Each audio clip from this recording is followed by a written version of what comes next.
Pak Ma punya dua anak laki-laki dan masing-masing telah memiliki rumah di kota. Tahun-tahun sebelumnya, fisik Pak Ma masih dalam keadaan sehat dan tinggal di desa, menikmati hidupnya di sana. Tapi sekarang, di usianya yang sudah tua, Pak Ma merasa tak sanggup lagi tinggal sendirian di desa. Jadi dia berencana tinggal di rumah anaknya yang di kota. Pak Ma sengaja memilih akhir pekan ke rumah putranya karena menurutnya anaknya akan berada di rumah dan lebih nyaman berangkat pada akhir pekan. Sesampainya di rumah putra sulungnya, Pak Ma disambut dengan hangat oleh putra sulungnya ini. "Ayah, sering-seringlah kesini kalau sempat. Aku sangat merindukan ayah. Kita punya rumah yang luas, ayah bisa tinggal di sini," kata putra sulungnya basa-basi.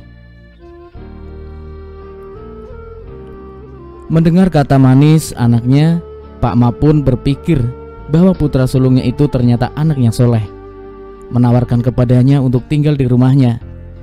"Iya, kalau begitu ayah akan tinggal di rumahmu saja," kata Pak Ma. Mendengar sahutan pasti ayahnya, muka putra sulungnya itu pun tiba-tiba berubah dan berkata, "Jangan ayah, aku hanya asal bicara saja. Jangan anggap serius. Lagi pula kami tidak bisa merawat ayah di sini. Kami semua sibuk dengan pekerjaan." Namun Pak Ma bersikeras tidak mau pergi.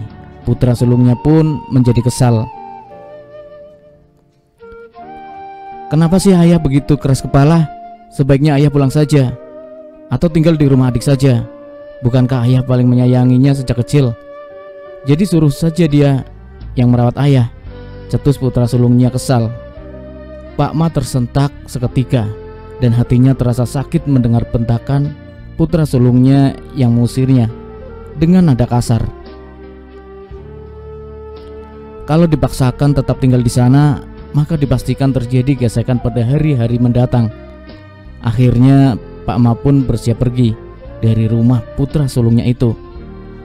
Sebelum Pak Ma pergi, putra sulungnya memberi uang 1 juta rupiah kepadanya dan berkata, "Ayah, 1 juta rupiah ini untuk ayah, ambillah.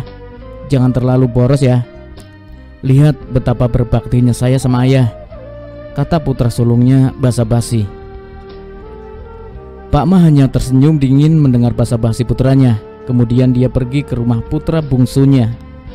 Meskipun putra bungsunya tinggal di kota, tapi kondisi ekonominya juga cukup memprihatinkan.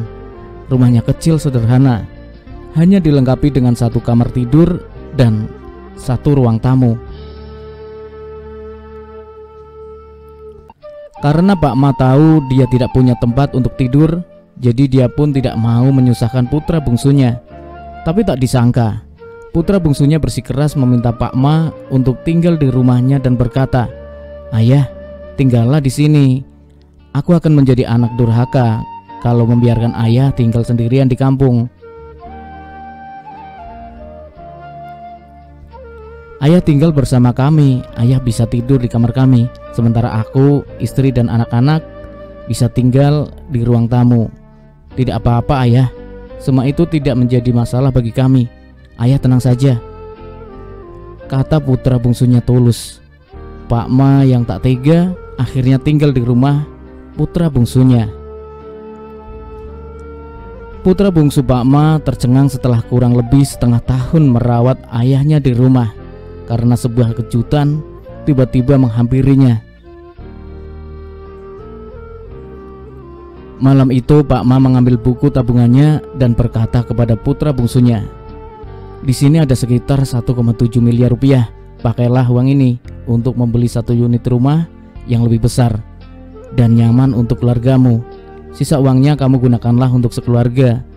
Ayah sudah tua, tidak membutuhkan uang begitu banyak. Anggap saja itu semua sebagai titipan ayah untukmu.